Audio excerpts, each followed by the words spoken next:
It's been revealed in the past couple of days, I think it was yesterday, these stories started to break, that The Guardian is losing a huge amount of money. So I think kind of information was circulated to employees recently. We'll take a quick look at this article. So employees at The Guardian are preparing for cost cuts as the newspaper warned it is forecast to make a £39 million loss. The publisher said that it had lost £39 million in the first 9 months of 2023, with a further £3 million loss expected by the end of the year. But there's basically been a lot of layoffs in UK media companies, in newspapers. Univision, NBC, The Messenger. So loads and loads and loads of news media companies have been laying off staff. And as this article kind of says, like, some of that is that advertising is way down, and for a website like The Guardian, which has remained open access, it hasn't decided to go down the route of having a paywall, advertising being down is a big, big deal. Because most of you will have been on The Guardian website, I imagine. What happens is if you scroll down most of the way, you usually get some sort of sales pitch, which used to be generic and these days is written by Guardian columnists. They have a few of them that rotate depending on what article you're on. And they kind of ask you to voluntarily sign up to support them in a kind of Patreon-esque manner, I would sort of describe it as. But it is, entirely voluntary.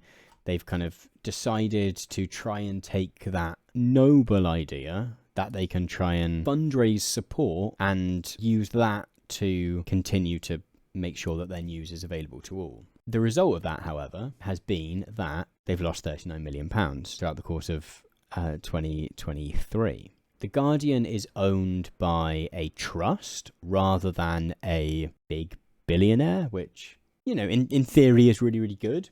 In recent years, we've sort of seen that even without having Rupert Murdoch owning you, that doesn't protect your politics and keep it perfect. But the Scott Trust, the charitable organisation that owns both The Guardian and its sister paper, The Observer, considers the current financial situation beyond acceptable or sustainable.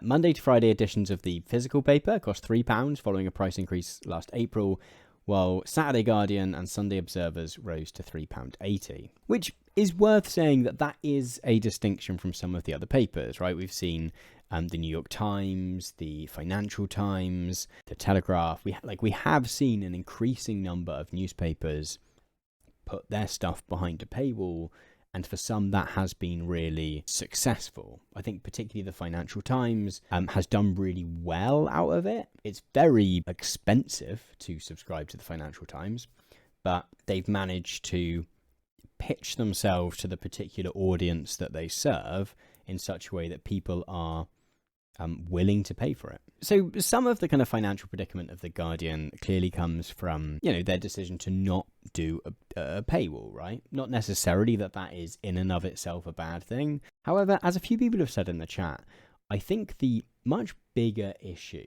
in terms of The Guardian's current financial troubles has been with how it has pitched itself. I think if you'd have asked a lot of, at least people my age, maybe 10 years ago, The Guardian would kind of have been their default newspaper.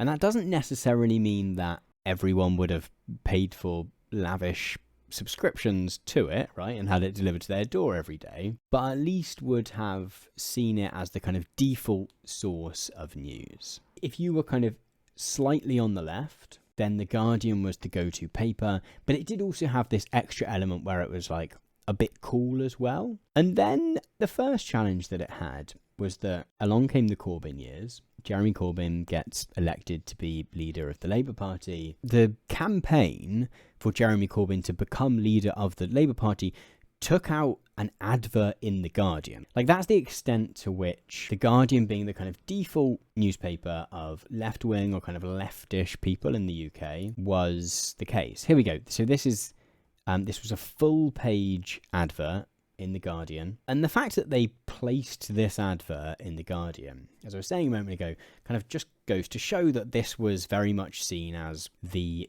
UK's left-wing newspaper at that time, right? But after Jeremy Corbyn did win the leadership of the Labour Party, The Guardian increasingly struck this incredibly skeptical position on his leadership. Here we go. Where's Jeremy Corbyn? Lost in a rose-tinted vision of Labour's past. And the whole of The Guardian seems to do this. This very much seemed to be their editorial line throughout those years, which meant that there was all of these people who had previously seen The Guardian as the kind of go-to media source, who suddenly it didn't really seem that appealing. It sort of asked the question, well, who is The Guardian for then? And this is a question that plagues it to this day.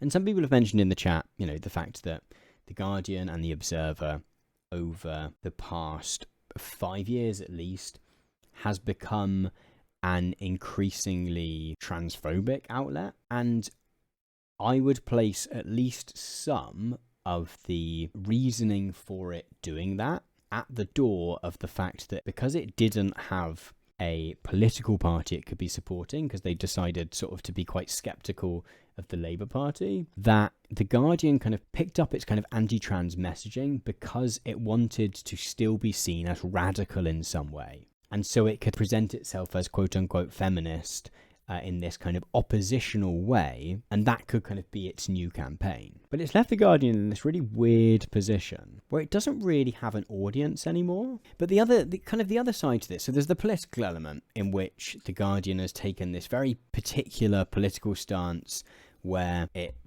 kind of shat the bed when Corbyn became leader of the Labour Party. But the other kind of element to it is that The Guardian, when I was growing up at least, was kind of the go-to newspaper of an aspiring left-ish liberal middle class. And probably, I would say at least partly, an audience of people who maybe didn't have a huge amount of economic capital, but did have a larger amount of cultural capital. It's people who maybe didn't have loads and loads and loads of money, but we're maybe into reading books, going to see films and thinking critically about them.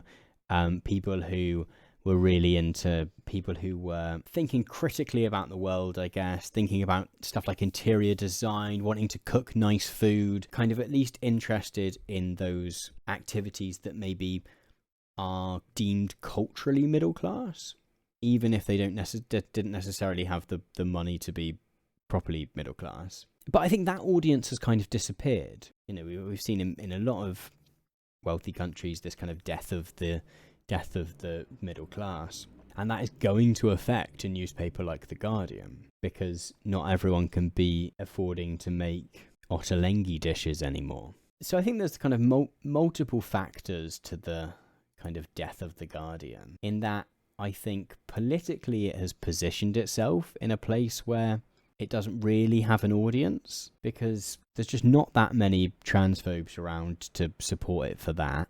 And since Keir Starmer has been leader of the Labour Party, it's gone back to trying to criticise the Labour Party from the left, but no one from that audience is interested in reading it anymore. But it's also suffered from that kind of those economic shifts as well.